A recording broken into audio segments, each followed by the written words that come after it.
अस्सलाम वालेकुम students, welcome back to my channel CN study. Hope आप सब लोग खैरियत से होंगे। आज हमने अपना फाइनल टर्म का सिलेबस जो है वो शुरू करना है टॉपिक 61 से। ठीक है, ऑनवर्ड हम चलेंगे और फाइनल टर्म का सिलेबस जो है कवर करेंगे। शॉर्टली बताऊंगी और आप लोग के कंसेप्ट क्लियर करवा दूंगी। तो अगर आप लोगों ने मिड टर्म के भी मैं पहले कर चुकी हूँ, और अगर इसके अलावा किसी सब्जेक्ट के शॉर्ट नोट्स चाहिए तो आप मुझे कमेंट सेक्शन में बता सकते हैं। और अगर आप लोगों को ये वीडियो अच्छी लगे तो आप लोग वीडियो को लाइक ज़रूर करिएगा, चैनल को सब्सक्राइब करें। हम अपनी वीडियो शुरू करते हैं। टॉपिक 61 वो इम्यून सिस्टम जो है वो आगे हमारा चल रहा है। What can go wrong with the immune system. Immune system के साथ क्या चीज़ गलत होती है।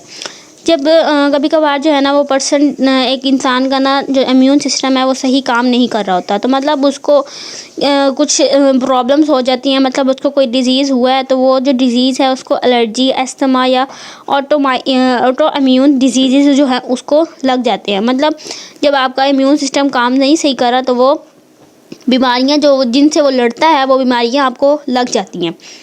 ठीक है, तो वो फिर बता रहे हैं कि other immune system problem happen when your immune system does not work correctly.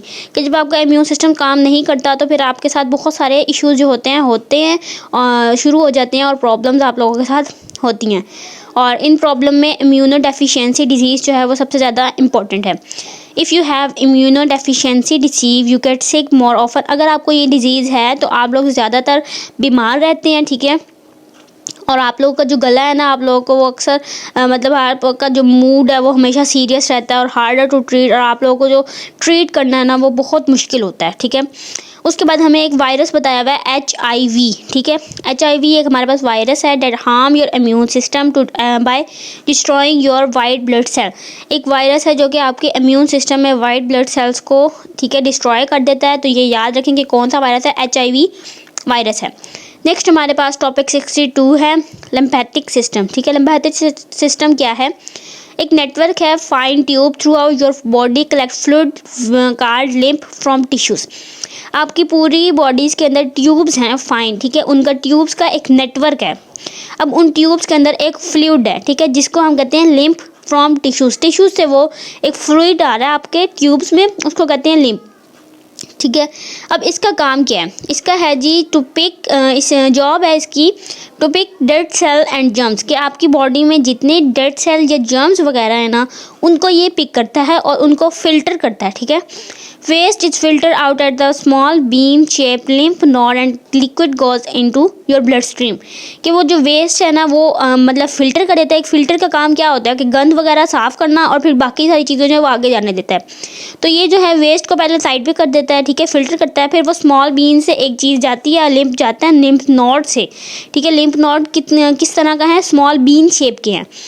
तो उसमें से फिर वो लिक्विड गुजरता है और वो आपके ब्लड स्ट्रीम के अंदर जो है ऐड हो जाता है। उसके बाद हमारे पास है रोल इन इम्यूनिटी। इम्यूनिटी में इसका क्या रोल है, वो कह रहे हैं the lymphic system help protect to the body against infection by producing white cells card.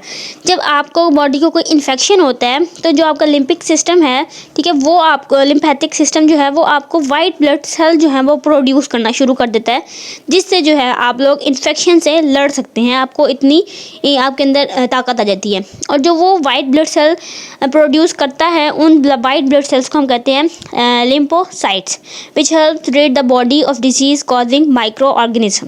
अब इसकी 2 टाइप्स हैं लिम्फोसाइट्स की। ठीक है, एक है टी लिम्फोसाइट्स और एक है बी लिम्फोसाइट। ठीक है, इनको आल्सो टी और बी भी कहते हैं। ठीक है, नेक्स्ट टॉपिक 63 है हमारे पास vaccines, introduction to vaccination.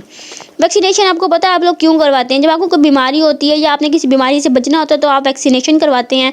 Vaccination में कुछ इस तरह की दवाइयाँ होती हैं जो कि आपके इम्यून सिस्टम को स्ट्रॉन्ग कर देती हैं। ठीक है, अब ये वही डेफिनेशन उन्होंने बताई हुई है, providing specific protection against any common and damaging pathogens after stimulations और individual immune system is called vaccination. क्या आपने किसी चीज़ से लड़ना हो या किसी चीज़ से प्रोटेक्ट करनी हो, अपने आप की प्रोटेक्शन करनी हो, तो आप लोग वैक्सीन लगवाते हैं या वैक्सीनेशन करवाते हैं। These antibodies has the ability to neutralize specific antigens of pathogens. In antibodies को के अंदर एबिलिटी होती है कि वो जो एंटीजेंस और पैथोजेंस हैं उनको न्यूट्रलाइज कर दे, मतलब उनका जो असर है उसको ख़त्म कर दे। एंटीबॉडीज़ क्या होता है आपको पता है? एंटी जो चीज़ होती है मतलब वो किसी चीज़ को ठीक करने के लिए। जैसे वायरस एक ख़राब है, मतलब कोई चीज़ जो आपको ख़राब कर रही है, और एंटीवायरस मतलब जो चीज़ उसको ठीक करेगी। तो एंटीबॉडीज़ वो चीज़ हैं जो आपको ठीक करेंगी, ठीक है। This depend upon the nature of pathogen and site of infection. ये जो है सारी चीज़ जो है ये नेचर ऑफ पैथोजेन पर मतलब उस पर डिपेंड करता है, ठीक है। These antibodies are also called antitoxin. इन एंटीबॉडीज़ को एंटीटॉक्सिन भी कहते हैं। टाइप्स ऑफ वैक्सीन बता रहे हैं हमें टॉपिक 64 में, एक्टिव इम्यूनाइजेशन और पैसिव इम्यूनाइजेशन। एक्टिव में क्या है? एक्टिव है जी आपकी in induction of immunity after exposure of host to antigen. In this case antigenic exposure is mandatory. ये जो है आपकी इम्यूनाइजेशन है ये आपकी नेचुरली अक्कर होती है, मतलब अल्लाह ताला ने जो आपके अंदर जो सारा सिस्टम बनाया हुआ है वो आपकी इम्यूनाइजेशन जो है, मतलब आपको कोई चीज़ असर की और आपका अंदर इम्यून सिस्टम स्ट्रॉन्ग था तो उसने खुद ब खुद उसके खिलाफ जो है वो जंग लड़ ली, ठीक है। Naturally by exposing to microbe और other antigen when they are no prior exposure before the entry of antigen. मतलब कोई भी जरासीम जो है आपकी बॉडी में एंटर होते हैं तो माइक्रोब उनसे लड़ते हैं और वो ऑटोमेटिकली जो एंटीबॉडीज़ हैं उनसे लड़ती हैं और वो ठीक हो जाता है, ठीक है। ये नेचुरल सिस्टम है सारा। एक है जी पैसिव। इसमें आप वो चीज़ है कि आप लोग ना अपने जो वैक्सीनेशन वगैरह करवाते हैं, ठीक है। Antibodies are mandatory. इसमें क्या चीज़ है? Antibodies are mandatory. एमसीक्यू के पॉइंट ऑफ व्यू से याद रखिएगा। Passive immunization can occur only by transfer of maternal antibodies to foetus through placenta, ठीक है। आगे हमें बता रहे हैं natural versus artificial immunization. Natural कौन सी है? जो कि अल्लाह ताला ने आपके अंदर रखी है, ठीक है। और आर्टिफिशियल जो है ये वैक्सीनेशन वगैरह जो आप लोग करवाते हैं, ठीक है। अब नेचुरल में हमें क्या बता रहे हैं? Achieved by natural exposure to antigen और acquiring infection by infection agent और माइक्रो ऑर्गेनिजम्स। मतलब आप नेचुरल तरीके से अपनी इम्यूनिटी जो है वो एक्वायर करते हैं और इन्फेक्शन से जो है आप लोग लड़ते हैं और उसको ठीक करते हैं। और आर्टिफिशियल में क्या करते हैं जी?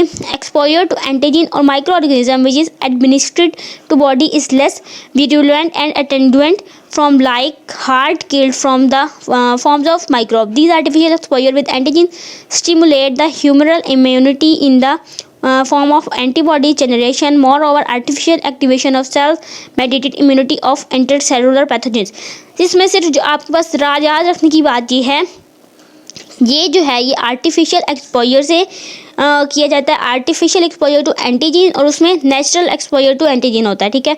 इसमें जो है जो इन्फेक्शन है वो किससे होता है? Micro organism which is administered antigen और माइक्रो ऑर्गेनिज्म है इसमें, ठीक है।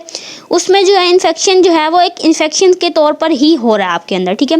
और ये नेचुरल और आर्टिफिशियल जो हैं ये बहुत इंपॉर्टेंट है, और एक्टिव और पैसिव इम्यूनाइजेशन भी जो है इंपॉर्टेंट है। उसके बाद हमारे पास आ रहा है नेचुरल पैसिव और आर्टिफिशियल पैसिव, ठीक है। अब ये दो टाइप्स थी, ये एक्टिव की थी, नेचुरल एक्टिव और नेचुरल पैसिव, और नेचुरल पैसिव और आर्टिफिशियल पैसिव, ठीक है। ये 4 टाइप्स है और इसमें आप लोग मिक्स ना कर दीजिएगा। अब वो कह रहे हैं कि immunization can be acquired immunization which can be obtain by isolating gamma globulins antibodies from other individuals. Gamma globulins जो हैं एंटीबॉडीज़ वो एक इंसान के अंदर डाले जाते हैं और इसको हम कहते हैं नेचुरल पैसिव इम्यूनाइजेशन। क्योंकि आप लोग देखें कि अगर यहाँ हमने पैसिव में पढ़ा हो तो यहाँ लिखा हुआ है इंजेक्टिंग गैमा ग्लोब्यूलिन्स। एक इंसान के अंदर जो है कि वो आप लोग ये एंटीजीन्स डालते हैं, एंटीबॉडीज़ डालते हैं, ठीक है। और ये ट्रांसफ़र कहाँ से होता है? ये गैमा ग्लोब्यूलिन्स जो है वो आपके मदर से आपके अंदर जो होता है ट्रांसफ़र होता है नेचुरली, ठीक है। उसके बाद वो कह रहे हैं artificial passive immunization, acquired immunization by achieving by administrating gamma globulins or antibodies from other individual or immune animal serum, for example antibodies against tetanus। कि आपका जो मतलब गैमा ग्लोबुलिन लगता है और जो दूसरे लोगों से लेकर ठीक है, और आपको वो इंजेक्ट किया जाता है और उसकी एडमिनिस्ट्रेशन की जाती है, लाइक जैसे आपको टेटनस के इंजेक्शंस लगाए जाते हैं। ठीक है, इस वो आप लोग की जो केयर करते हैं वो इस तरह की आर्टिफिशियल पैसिव इम्यूनाइजेशन के अंदर आते हैं। अब ये टेटनस वाली बात आप लोग याद रखिएगा कि ये किस टाइप का टेटनस जो है वो किस टाइप की इम्यूनाइजेशन है, वो आर्टिफिशियल पैसिव इम्यूनाइजेशन है। नेक्स्ट 65 जो है हम नेक्स्ट टॉपिक में लेक्चर में करेंगे, नेक्स्ट वीडियो में मिलेंगे। टिल देन अल्लाह हाफिज़।